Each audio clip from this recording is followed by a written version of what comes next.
புது ரூட்டுல தான் நல்ல ரோட்டுல தான் நின்றாடும் வெள்ளி நிலவு.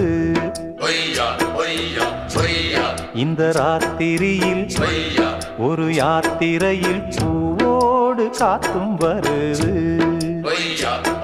நிலவெங்கே சென்றாலும் நிழல் பின்னால் வராதா?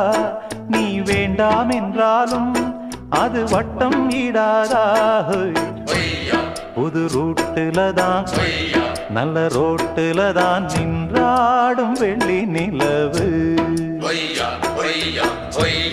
இந்த ராத்திரியில் ஒரு யாத்திரையில் பூவோடு காத்தும் வருது.